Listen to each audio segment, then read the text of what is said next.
Our cameras caught it over and over again, drivers barreling through a red stoplight here at the intersection of 441 and Park Avenue. This is why these cameras are popping up in Apopka, and some residents say they're in favor of it. But I think they're very good because a lot of people run red lights and cause traffic accidents, and we need them. I think they're great. Why do you think they're great? Well, I think it helps reduce traffic accidents and/or fatalities. Statewide, there were almost 300 fatal crashes as a result of red light running in 2006. That's about 3% of all traffic accidents in the state, according to the Department of Transportation. Looking to cut the accident rate, the city of Apopka passed an ordinance last year allowing these cameras on city roads.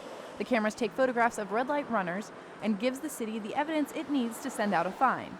The fine works the same way as a parking ticket or a code violation, but this ticket has a hefty price of $125. Like a parking ticket, there are no points assessed, so it doesn't affect your driver's license.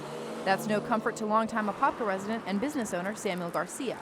He says this system is flawed because it's based on who the car is registered to, not the person driving. I mean, I own a small business, and sometimes What kind of business? Concrete work, and my workers, some of them, they drive my trucks, and they get a ticket, and they send me the ticket. You know, that's my opinion. I get the ticket, and they're doing the mistake. And that's just one reason why the Florida Department of Transportation opposes the cameras.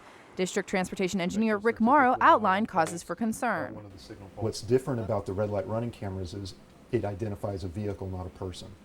And so, one, the officer didn't personally see it and then personally give it to that person. And that makes a big difference because the Florida statutes require that the officer observe it personally. But Apopka Police Sergeant Stephen Brick sees it differently. He says the violations are witnessed electronically. He told us each incident is confirmed by an officer before the ticket is issued. But one of the first things I do is compare the tag that they see with the tag that I see. That's good.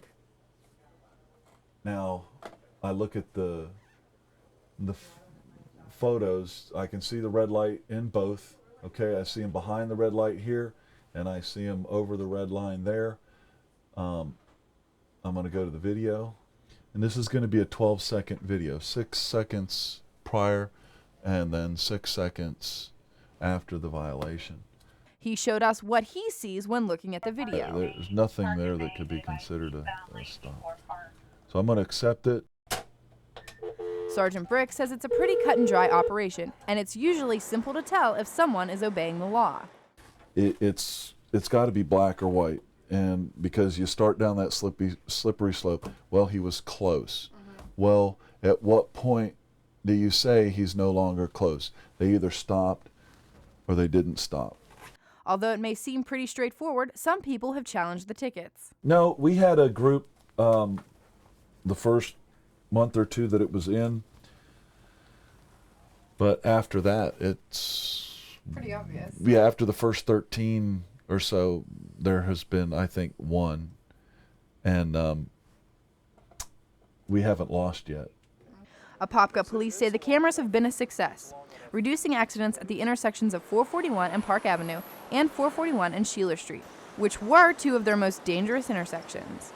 Even so, Rick Morrow maintains there is a fundamental problem with the system. Well, the dilemma comes in that Florida statutes require that a traffic infraction be written by an officer that observed the infraction.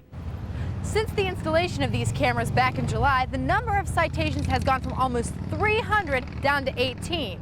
Apopka police say the numbers speak for themselves and wish they could install these cameras at its most dangerous intersection of 441 and 429. However, that's Department of Transportation territory, and they say no way.